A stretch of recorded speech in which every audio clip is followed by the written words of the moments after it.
Minha gente querida, que saudade de vocês. Eu já estava assim, já entrando em depressão de tanta saudade que eu estava de vocês. Hoje eu vou trazer uma pessoa muito especial, um amigo, um querido, que tem uma história incrível. Ele vai trazer um pouco do seu testemunho e também contar um susto que ele teve.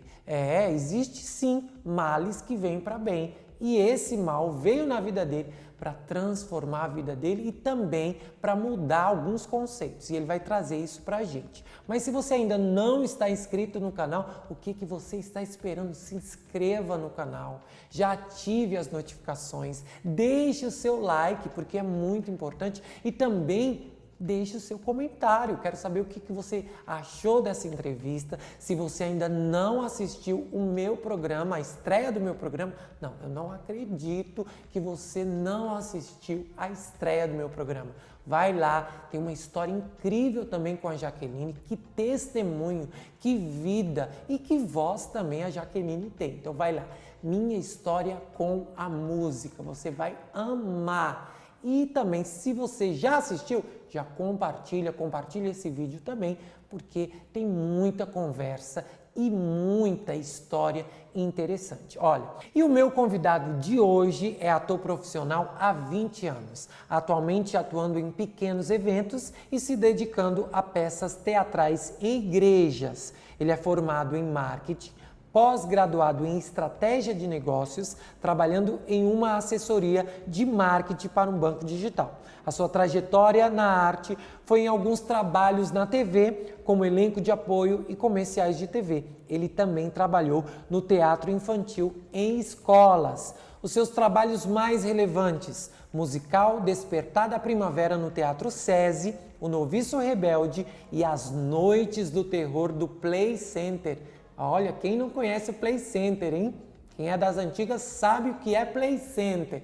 Ele trabalhou lá por 7 anos. Ele também atuou no Play Center como Summer Dance, o Halloween Kids e também trabalhou em eventos corporativos. Ele tem 41 anos, nasceu aqui em São Paulo, é casado com a minha amiga cantora, que eu espero que um dia venha no meu canal cantar também, porque ela tem uma voz incrível, que está gestante de um lindo bebê já há 20 semanas. Olha, que incrível!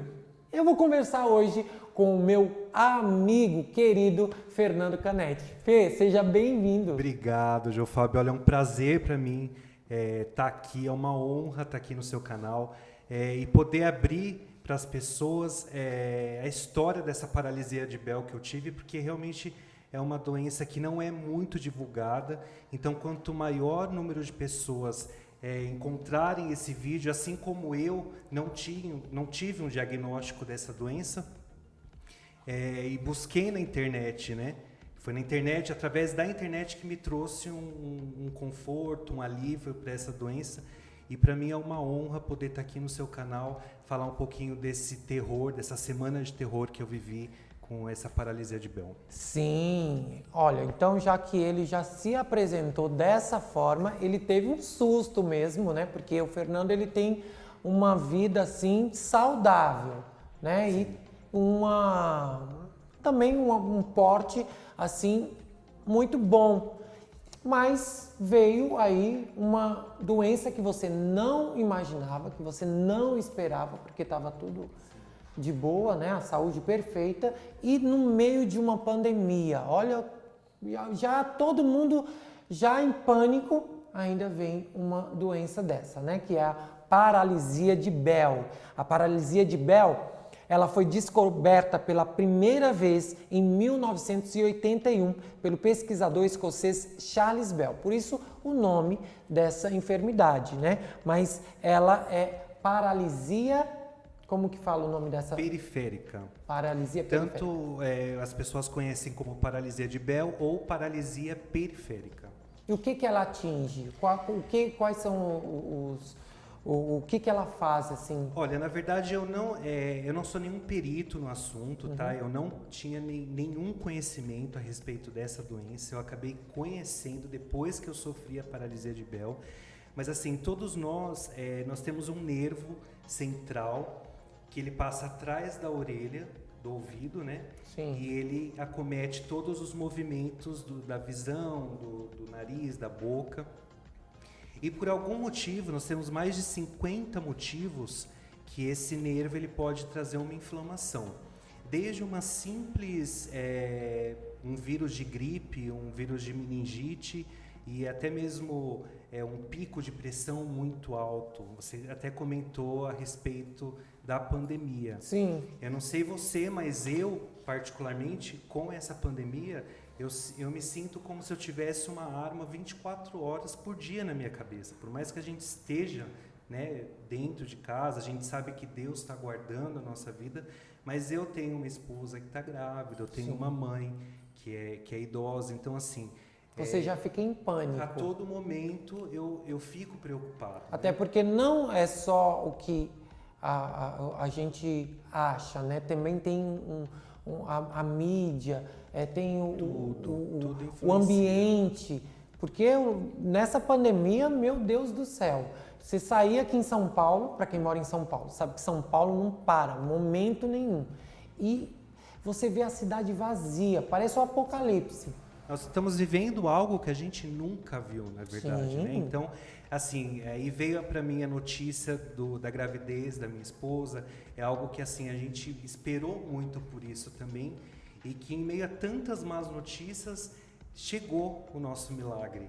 Então, assim, isso causa um transtorno psicológico na gente. Uhum. Por mais que a gente não queira, que a gente não tenha um histórico de depressão, mas isso causa um pânico porque a gente não sabe qual que é o nosso futuro.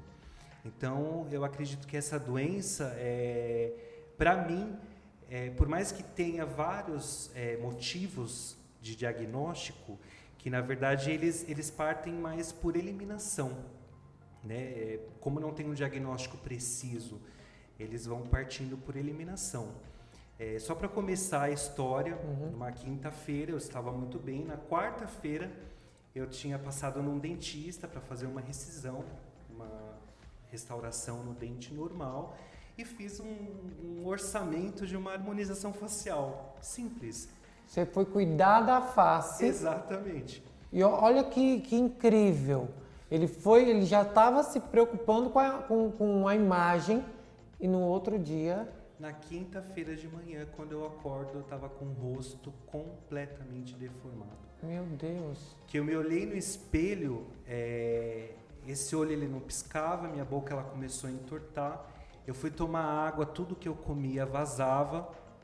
E aí eu comecei a entrar em pânico, porque eu falei, eu tô tendo um AVC. Eu sou hipertenso, controlado, eu tomo remédio, mas nesse primeiro momento que você olha no espelho, você vê o seu rosto paralisado, a primeira coisa que veio na minha cabeça é, eu tô tendo um AVC. E aí, para não preocupar a minha esposa que está grávida, eu falei, eu vou no médico. Aí eu corri, me troquei, fui no médico, eu falei, se eu morrer no meio do caminho, vai ser assim. Chegando no médico, o mais engraçado que eu cheguei no hospital, estava muito cheio, eu acredito Pandemia. que devido ao coronavírus, estava muito cheio. E o mais engraçado é que nesse dia parece que o mundo acordou colorido, João Fábio. As pessoas estavam sorridentes, estava todo mundo, na hora que eu cheguei... Todo mundo rindo no meio de um terror e Exatamente. você não conseguia rir. Na hora que eu cheguei no hospital, todo mundo bem-vindo, bom dia, e eu com a cara torta. Eu sei que eu só olhava para as pessoas assim, tipo, eu não queria demonstrar que a minha cara estava paralisada e acho que as pessoas falavam, nossa, o que está acontecendo com essa pessoa mal-humorada? Né? Mas enfim, já passei na triagem e aí ela já me mandou direto, já passei na frente de todo mundo, já fui para a tomografia. Aí chegando na tomografia, aguardei até o médico me chamar. E deu para perceber que a própria médica que me atendeu no pronto-socorro, ela não tinha conhecimento dessa doença.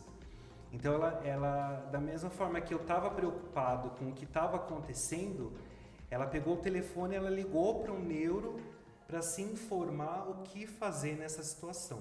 Essa doença, ela não é muito conhecida, né? Você estava me falando que a cada 150 pessoas... 20 são acometidas pela paralisia de Bell e dentre elas, a maioria das pessoas são grávidas, mulheres ou diabéticos. E eu não faço parte de nenhum desse grupo. Então, assim, foi um caso bem específico, acredito que 2% da população. Vale também salientar e deixar claro aqui que a paralisia de Bell, né, a paralisia facial, essa paralisia, ela paralisia para todo o corpo. O corpo não, perdão, toda a face, né? O AVC é a parte aqui de baixo. Já essa... É por isso que eu digo que é importante que nesse momento que a gente esteja passando por essa situação, você tenha pessoas do seu lado que possam te ajudar. Porque o tempo todo que eu estava no hospital, no pronto-socorro, as pessoas só olhavam para mim e eu só chorava, porque eu não entendia o que estava acontecendo.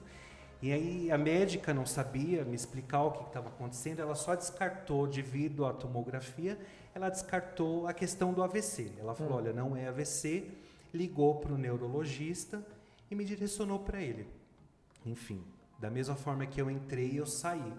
E eu liguei para uma colega minha que ela é bombeira, inclusive queria até mandar um super beijo para ela, Mariana. Mariana, um beijo. Ela é socorrista e ela ficou comigo o tempo todo no telefone. Ela me perguntava, Fernando, você consegue mexer os braços? Você está tendo percepção da situação? Não é AVC, fica tranquilo. É questão de nervo, a gente vai descobrir. E o tempo todo ela ficou comigo em linha para me acalmar. Agora me fale... como foi a sensação? Porque você disse que você não conseguia mexer os olhos, não conseguia fechar os seus olhos, você dormia com o olho aberto. A Cláudia até falou que você colocou um tampão nos olhos. Na verdade, essa doença ela me privou de uma das melhores coisas da vida, que é dormir, porque eu não conseguia fechar o meu olho, ele estava paralisado, então eu tinha que toda hora, todo momento, eu tinha que pingar um colírio, colocar uma pomada e um tampão para dormir. E isso os médicos falaram para mim que era o mais perigoso dessa doença, porque como a gente não pisca, Sim. Isso pode causar um descolamento de retina ou até mesmo uma úlcera. Meu Deus. E pode causar danos maiores. Então eles pegaram bastante no meu pé em questão a lubrificação dos olhos, né? Então não é uma coisa assim que você não acha que não é. Não é. É uma coisa grave, sim, pode Sim, até. É uma doença muito sequelas. grave que, se não tratada da maneira correta e no tempo certo, isso pode causar sequelas, sim, tanto na visão, quanto na audição e quanto na sua fala, porque ele paralisa todo esse nervo que age nessa coordenação motora do seu rosto, né? Então eu fui privado de dormir, fui privado de comer, porque tudo que eu comia, eu emagreci 3 quilos em uma semana. Meu Deus. Tudo que eu comia vazava, era constrangedor. E como que você comia? Eu comia bem devagarzinho, eu chupava no canudo, o líquido, né? Então, assim, a gente tem que se alimentar de alguma forma. E a gente vai se adaptando com o que a gente tem, né? E me privei do melhor dessa vida, que é o sorriso. Você acordar um belo dia e você não poder sorrir no espelho, esse é o pior dessa doença, eu acredito, que está na sua mente. E você pode sorrir e você está preocupado com os problemas, está preocupado com o que estão falando de você. Olha o que aconteceu na vida dele. Ele foi privado de sorrir. Pode até essa enfermidade não ter chegado em você. Sim, não chegou. Mas você tem que dar valor à vida. A vida, ela é muito importante. A gente não dá valor à vida. A gente se preocupa com carros, a gente se preocupa com status e o mais importante é a vida. É a vida. E eu sei que quando eu estava nessa situação, João Fábio, é até importante você mencionar isso, eu recebi muitas ligações de amigos, de pastores, e a maioria, parece que estava combinado. A maioria falava, Fernando, existem coisas na nossa vida que vêm por um propósito. E como eu já estava naquela situação psicológica muito abalada, porque eu não sabia o que eu tinha, E aí do neurologista me passaram para o otorrino. Aí eu fiz exame de ouvido para tentar detectar algum vírus, se era meningite, se era gripe, se era herpes. E eu não tinha resposta. E quando as pessoas me falavam para mim, Deus tem um propósito nisso, eu não conseguia entender. Porque quando a gente vive essa situação, é muito difícil. complicado. É difícil. Só que eu só consegui sair dessa situação através da net. Por isso que eu sou muito grato a você dar essa oportunidade, porque foram 4 dias que eu vivi de terror, literalmente.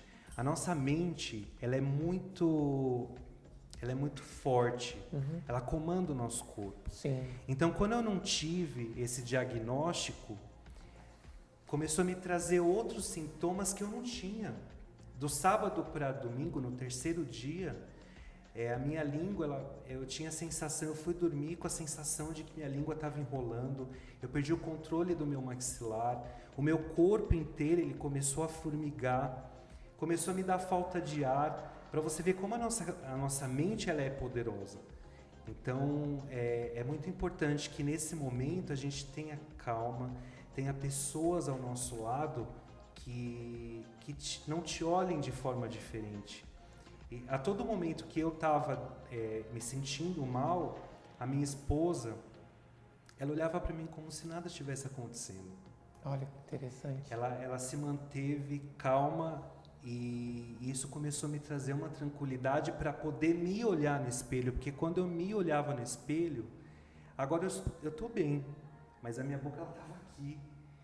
Então, assim, para uma pessoa que estava num dia anterior procurando uma harmonização facial, que sempre trabalha com a arte, trabalha com comunicação, trabalha com o público, você acordar e se deparar com o seu rosto deformado e você não ter uma explicação, isso é muito complicado.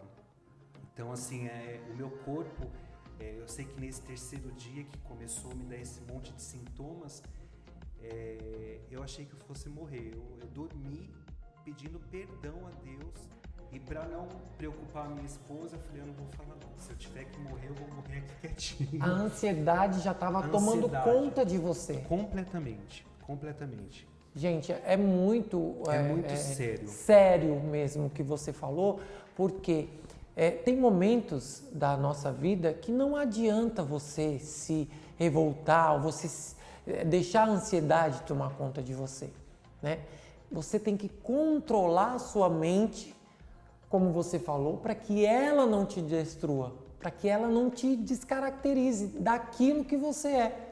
Porque às vezes você passa por uma situação e você acha que está tudo acabado, que tudo acabou, que não tem mais jeito, e não é assim, porque ele estava passando por uma fase da vida dele, mas sim, teve um propósito, né? Exatamente. Os teus amigos, os pastores, as pessoas que falaram, pareciam que era combinado? Sim, porque tinha Deus lá falando. Há um propósito nisso. E há um propósito para você viver todas as coisas na sua vida.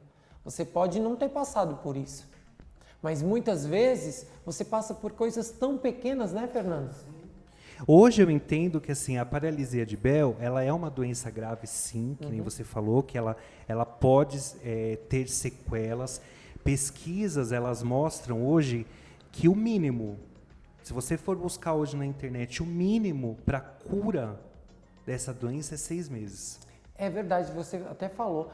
E em 13 dias... No 13º dia, eu acordei, olhei no espelho e sorri. Meu Deus! E agradeci a Deus por estar sorrindo. Hoje eu entendo realmente qual foi o propósito de Deus para essa situação. Sim. Muitas vezes, João Fábio, a gente já passa por situações e a gente acha que a gente é Deus. A gente acha que a gente pode resolver todos os nossos problemas e a gente quer agarrar tudo de uma vez só. Só que eu entendi que existem problemas que você não vai conseguir resolver agora.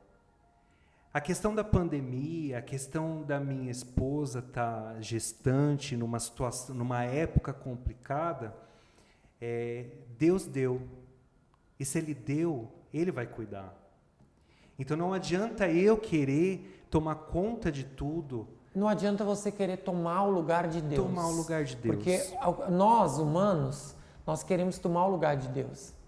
Às vezes você não tem paciência para esperar, tá?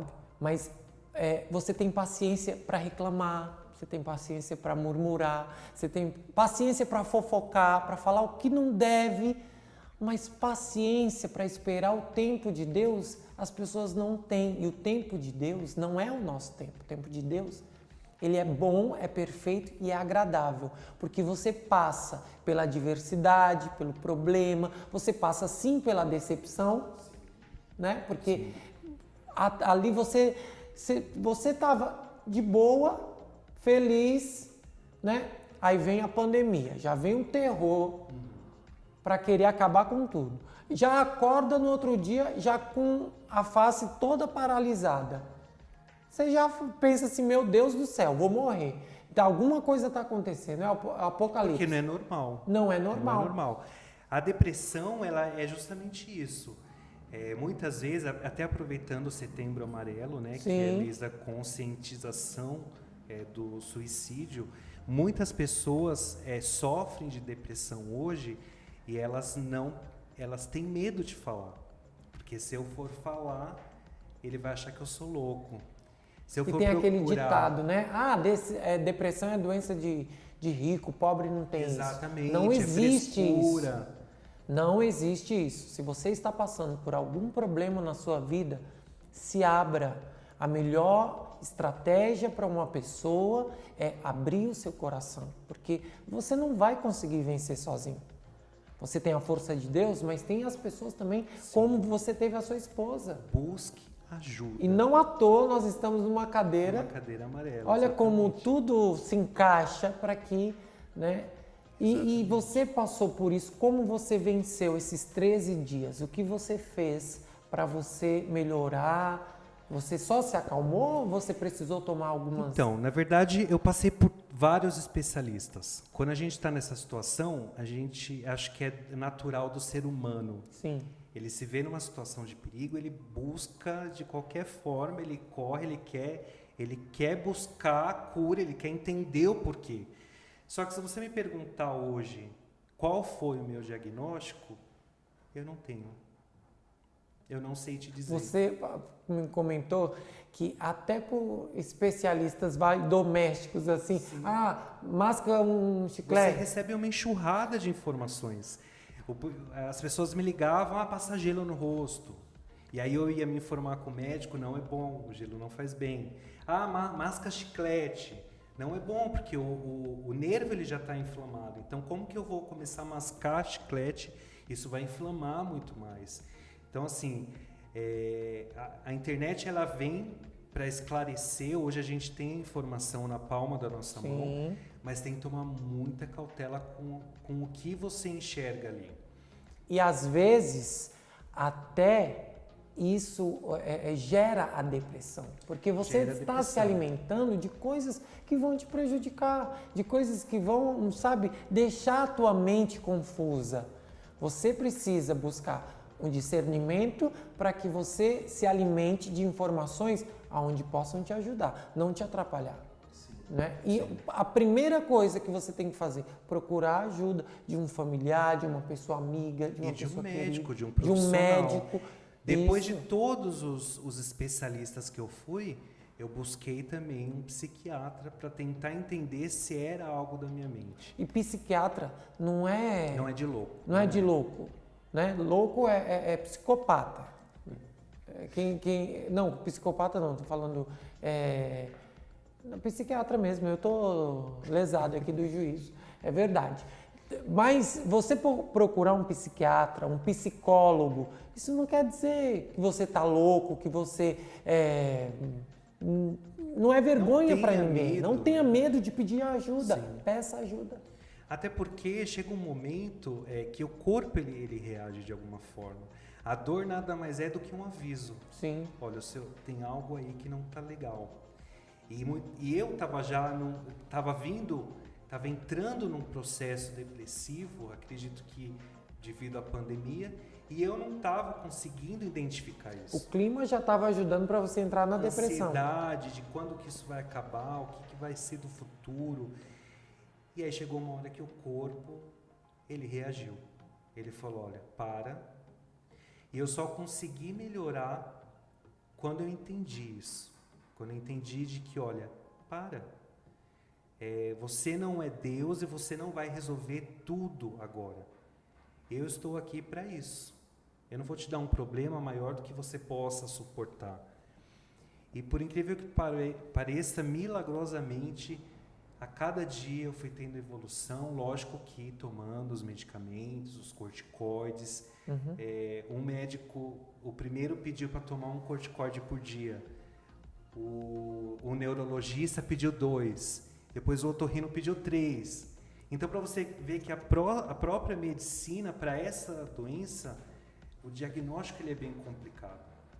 Mas eu acredito que eu consegui ouvir relatos de pessoas que estão 2 anos fazendo fisioterapia, tomando medicamentos e ainda estão acometidos com a paralisia. E eu, em 13 dias, eu consegui olhar para o meu rosto e sorrir. Hoje, eu estou bem. Eu sinto, às vezes, alguns espasmos, não sei se você sabe, aquela tremedeira. Sim. Eu acredito que seja o nervo, talvez, voltando a reagir. Quando eu me emociono muito, esse olho ele dá uma falhada, o olho direito. Mas eu acredito que eu já tive uma evolução 100%. Pelo que você já passou, você já, 99,9% já está recuperado. Sim. Né? Então, isso não fez você ir à morte. Quando eu entendi que a nossa beleza ela não está no exterior, e sim no nosso interior. Por várias vezes dentro dessa pandemia, eu me vi acordando e falando, poxa, mais um dia dentro de casa, não poder sair, não poder viajar.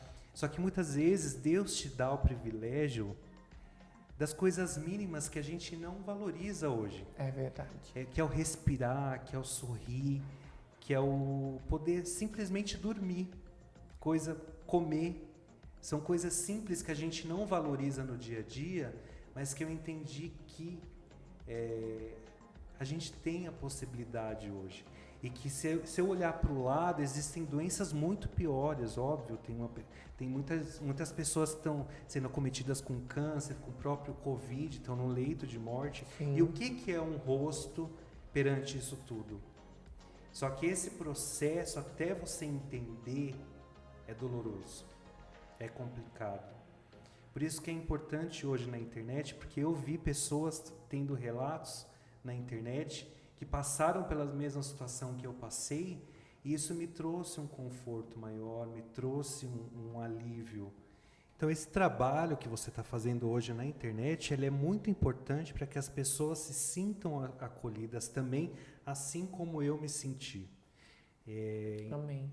Muito obrigado realmente, de coração, mais uma vez eu te agradeço por poder estar dando esse espaço no seu canal. Quem tem que agradecer sou eu, porque você trouxe um assunto que não era conhecido, porém um assunto muito relevante e que com certeza está ajudando muitas pessoas que estão aí hoje olhando esse vídeo e estão se familiarizando, porque não é só a enfermidade, mas também é o sentimento, né? É o que vem na mente, é o que a pessoa passa dentro de si. Talvez a pessoa está vivendo um tempo assim de estresse na sua vida e isso pode até acometer isso futuramente. E hoje ela acaba não entendendo e tem medo de falar e tem medo de pedir ajuda. Sim. Por isso eu falo e repito, não tenham receio de procurar alguém, procurar uma ajuda, falar.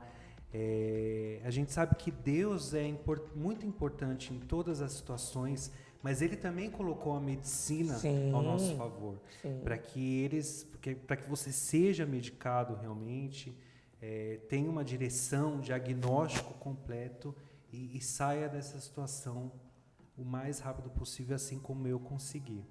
Que bom que você passou por isso e passou em vitória. Agora você também tem uma história incrível na arte, né? Você trabalhou, como eu li aqui, já trabalha há 20 anos com a arte. Como foi o início de tudo na sua vida, desde a infância, né? Como que você projetava a sua vida e que chegou até nas noites do terror do Play Center?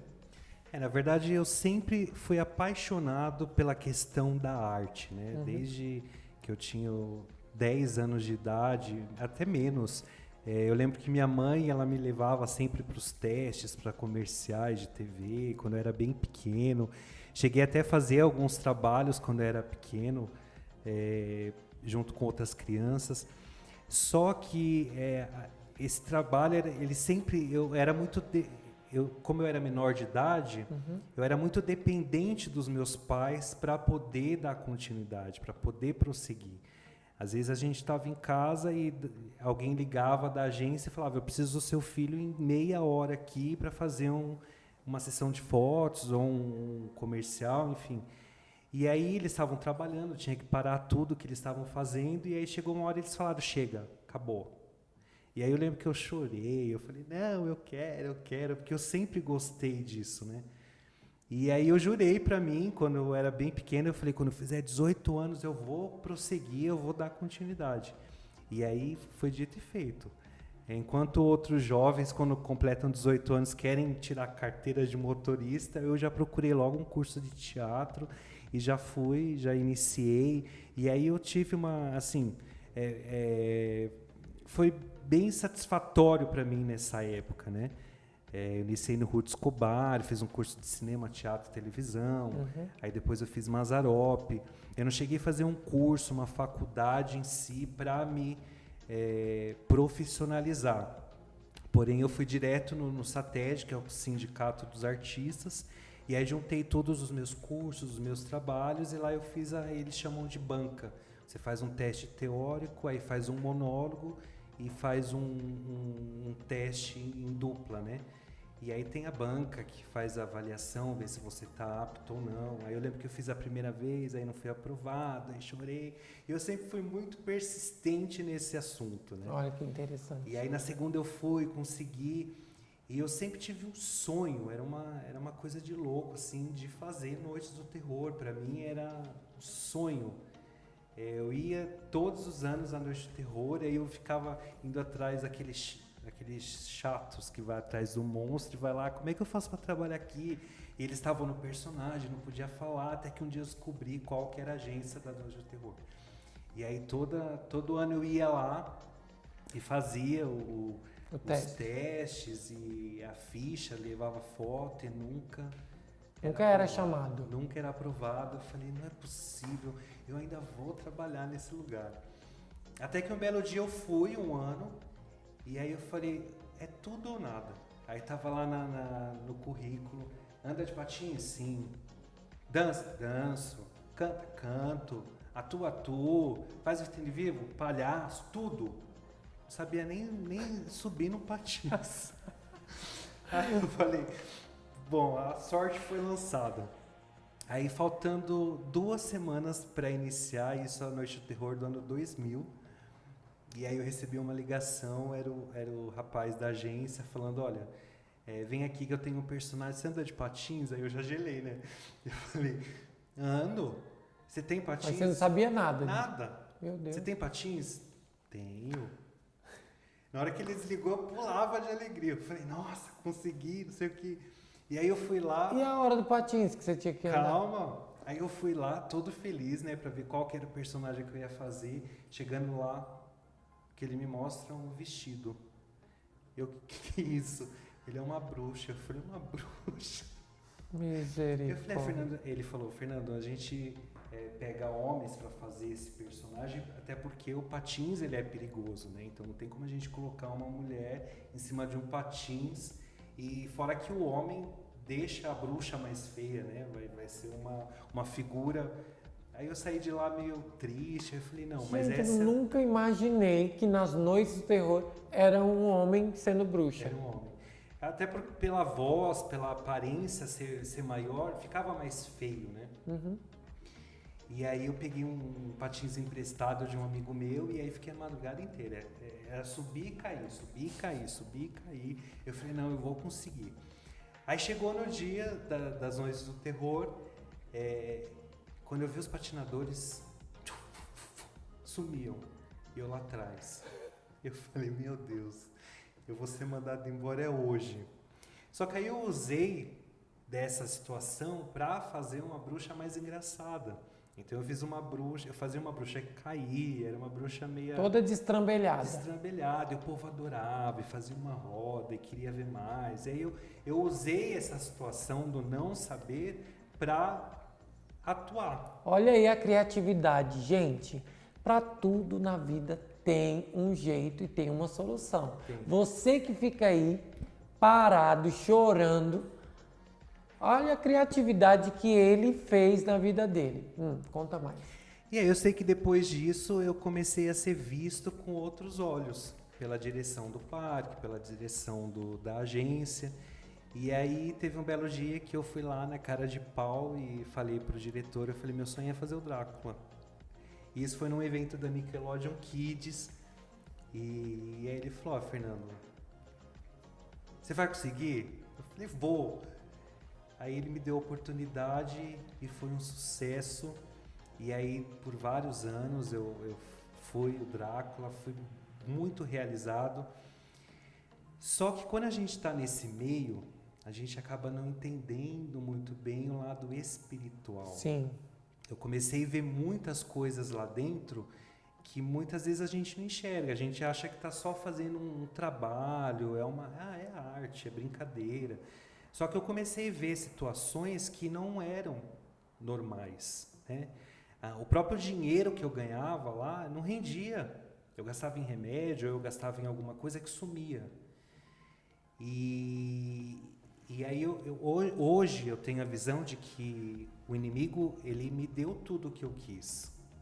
Eu fui o Drácula oficial das Noites do Terror do Play Center, não só dentro do evento, mas sempre quando tinha festas corporativas, quando tinha divulgações que eles faziam das Noites do Terror, eles sempre juntavam alguns grupos e ia. Então chegou um momento na minha vida que eu ganhei muito dinheiro em casas noturnas, tinha que ter aquele Drácula.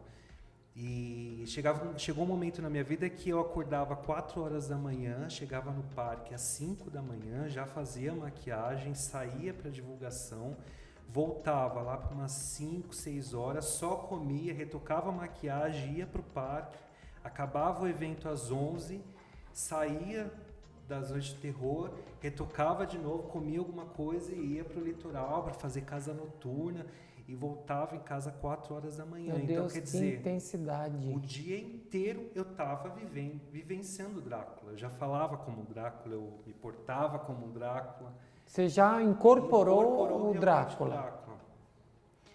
Até que um belo dia, assim, isso foi basicamente 1 ano da minha vida, foi fazendo esse trabalho que eu gostava muito, era um sonho que eu tinha. Só que eu não tinha a visão espiritual da situação.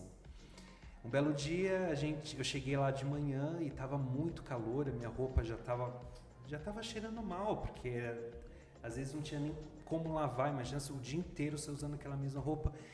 E aí eu vi uma roupa de diabo que estava no camarim, e aí ela era toda rasgada, eu falei, ai, que alívio, né?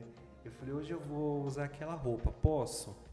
Pode, aí tinha um chifre e tal. E eu achava linda aquela roupa também, né?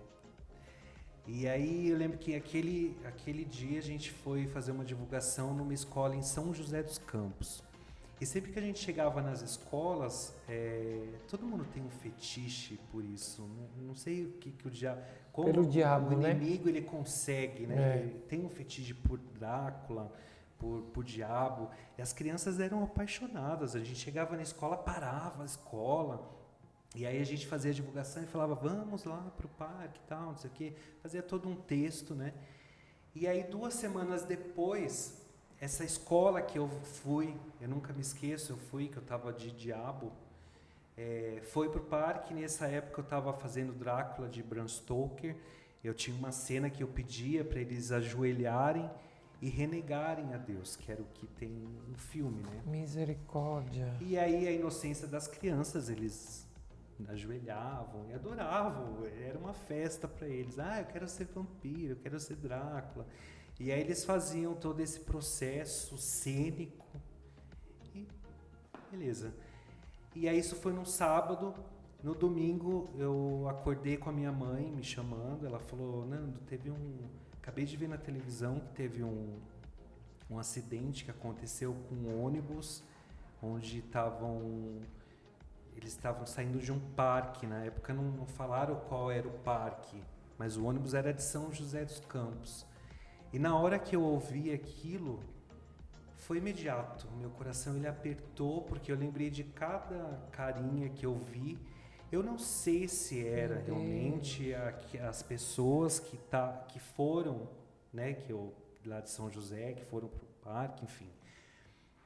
Mas eu acho que isso foi um start na minha vida espiritual. Aí eu consegui enxergar o quanto eu estava sendo usado por Satanás, sem querer.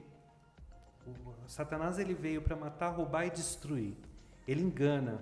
E ele engana até a gente que muitas vezes faz um trabalho na inocência. Não estou querendo generalizar para quem é ator, para quem é artista. Se você tem um trabalho, respeito, assim como respeitar o meu trabalho. Eu estou mencionando um caso que aconteceu, um testemunho que aconteceu comigo, com você. Talvez não tenha sido nenhum problema com aquelas crianças de São José dos Campos, com a criança que estava no Play Center, mas foi uma maneira que talvez Deus tenha usado de trazer um despertar para a minha vida. Então, respeito o trabalho de todo mundo.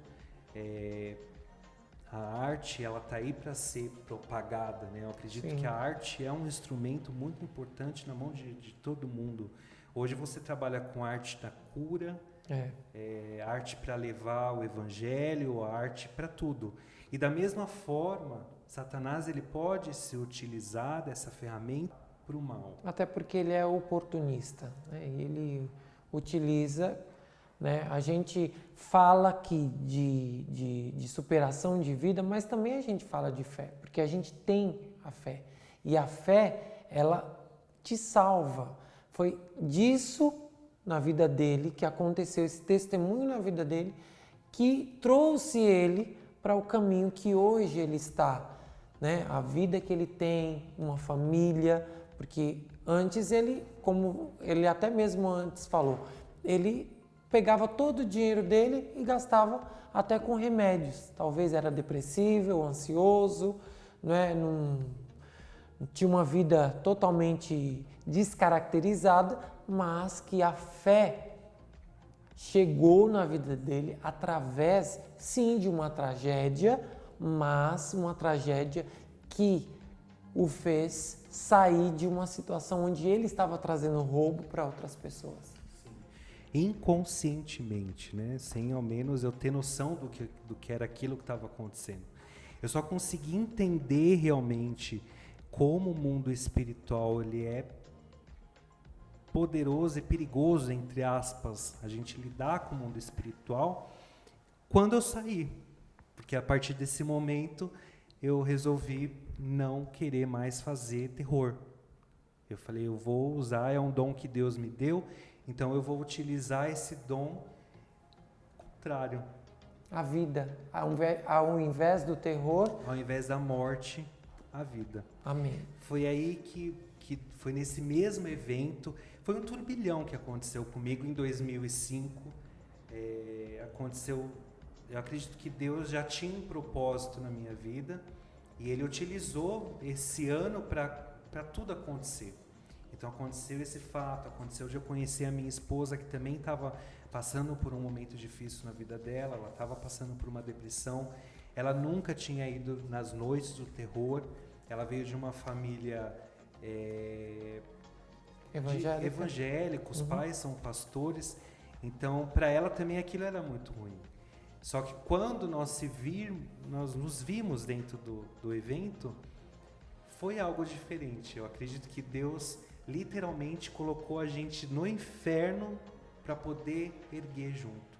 De lá a gente conseguiu ter uma amizade interessante, ela começou a ir para minha casa, eu fui para dela, e hoje eu sou casado já há 9 anos, nós noivamos e namoramos por 7 anos, e hoje eu sou casado já há 9 anos, então assim, a gente já tem uma história, e se não fosse ela na minha vida, talvez eu não conseguisse enxergar o que eu enxerguei.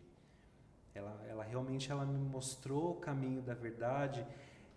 Quando a gente está fazendo um serviço para o inimigo e sai, ele se ira.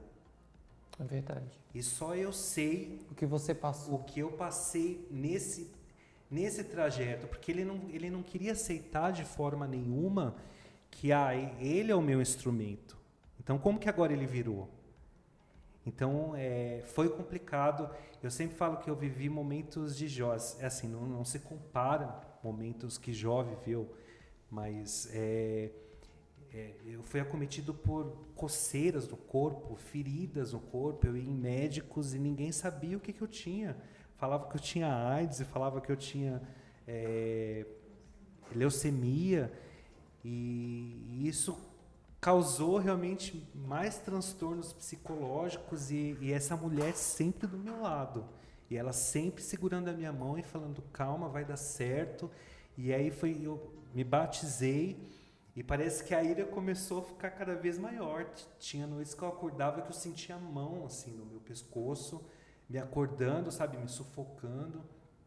Mas Deus realmente, ele escolhe as coisas loucas para confundir as sábias. Às vezes a gente está passando por situação que a gente não conhece, a gente não sabe, mas é a partir daí que ele vai te trazer realmente um propósito, que ele tem um plano na sua vida, e o caminho a percorrer é um pouquinho turbulento, mas vale a pena. Quando tem Deus, vale a pena.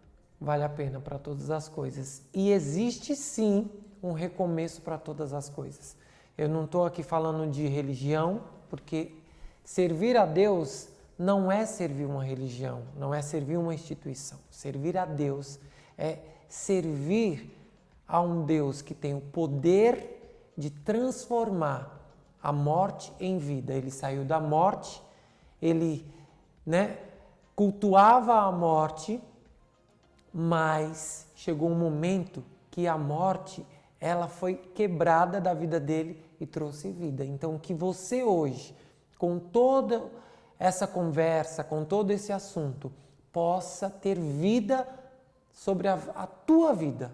Que essa morte que você está passando, essa luta, esse problema, você tem que saber, tem uma solução. E a solução dos teus problemas é crer em Deus e saber que de Jesus, Ele é o teu caminho, Ele é a tua verdade, Ele é a tua vida, e Ele vai te dar muito além daquilo que você pode pedir, pensar ou imaginar. Então, muito obrigado, Fernando, por todo esse assunto que você trouxe aqui, essa paralisia de Bell, que hoje nós conhecemos, e a partir de hoje você já vai começar a buscar ajuda se você está passando por algum problema. Que você seja muito abençoado mesmo por esse momento aqui. Eu estou assim muito feliz e agradecido. Obrigado mesmo. Eu quero agradecer também.